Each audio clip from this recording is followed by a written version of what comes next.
Bonjour everyone, Pantoufleee here today for a new video in which we are going to take a look at the tier 8 of the brand new Japanese line, the Chisei, that got out with the 9.0 update. And to be honest with you, this is the first time I'm disappointed by the Japanese heavies. And I'm disappointed for one thing, only the armor profile of the tank. Because like the Shiri, which is probably the tank it's based on even if it has a little bit more armor, this thing is not necessarily packing the armor you think. It's kind of the same armor profile as the one you have on the Germans, which is big plates but not angled at all, which means that yes, with regular shells people will struggle penetrating you, but as soon as they switch to gold, you are just a big cheese filled with holes, and pray for the tank destroyers not to take a look at you because you're gonna get burst. But of course, we have one great thing with this tank. The fact that its armor doesn't seem to be the best is balanced by the fact that the gun this thing is packing is just insane. Insane for two reasons. The first is the DPM. 2.4k for a tier 8 is just crazy, especially when it's a heavy tank. But most importantly, the penetration, guys. 265 with your gold shell, but 215 with your based one. Of course, it comes to a price because you reload in 7.7 seconds. You will have an average damage of 310, but trust me, it's enough to do the job. And if you count on the fact that this tank is also equipped with the improved vertical stabilizer, which allows you to decrease your gun depression by an extra 3 degrees, you get yourself 9 degrees of gun depression and a tank that can work on pretty much every single ridge line of the game. And this is the kind of thing that puts a smile on my face. For the other statistics, unlike the tier 10 and the tier 9, this one you will truly feel like you're a heavy tank and not necessarily anything else, because your top speed is only 35 kilometers per hour, which means that you are slow and you definitely need to make the good decisions at the beginning of the game. If you go on the left side but all the battle is fought on the right side, it's already too late for you. You are either gonna arrive when your teammates destroyed everyone, or you're gonna arrive just after your teammates got wrecked. So keep that in mind, you need to pick your side wisely. In order for you to understand what I meant about weak armor, just to be clear, I'm not talking about the hull, because the hull of that thing is packing some serious armor, and you will be able, in the near future when you unlock it, to use it correctly by trying to over-angle it in order for nobody to be able to penetrate you. Even the lower plate is becoming really hard to penetrate when you over-angle, even if it's still sitting at something penetrable for some tank destroyers.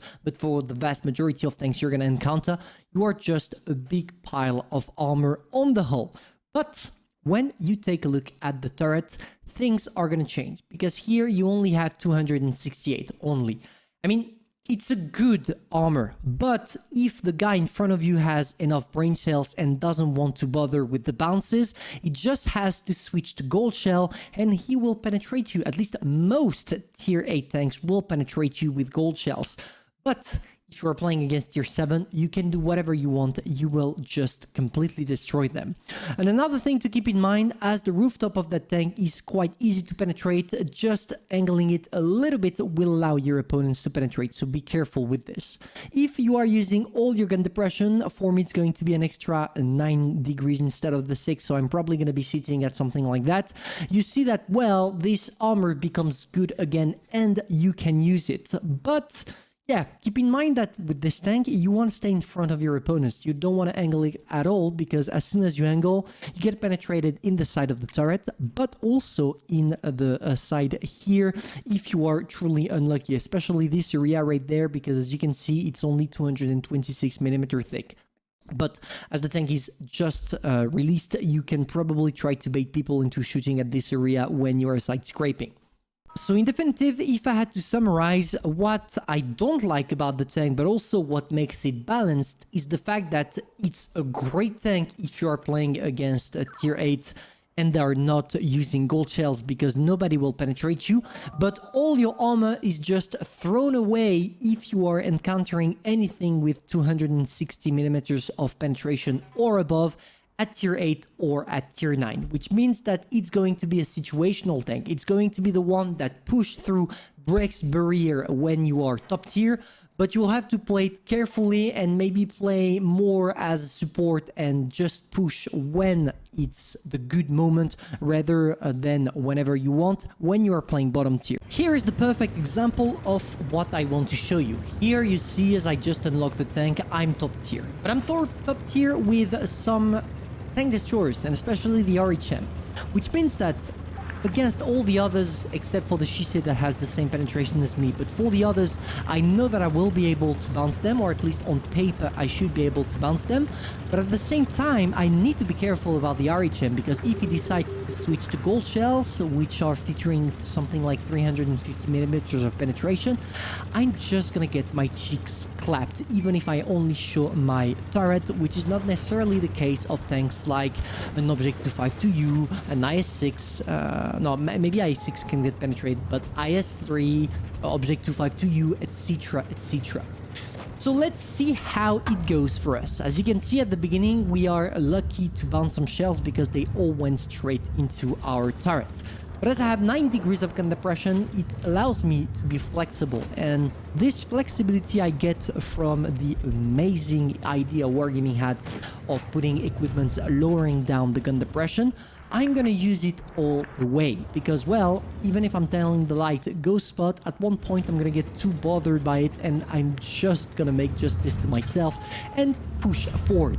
And here you see what is the main problem with this tank.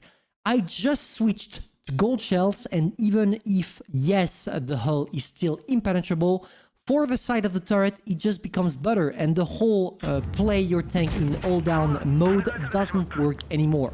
Except, of course, if you have a shitty accuracy, like it's my case against that poor guy.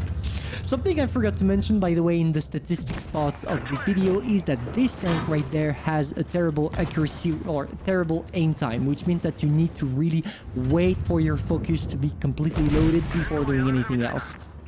And as you can see, well, even if I manage to bounce a couple of shells, when people are switching to gold, they just destroy your turret. For the moment, it's not going to be a problem because it's a new tank, people don't know how to play against it, people will not necessarily bother playing with gold shells against it.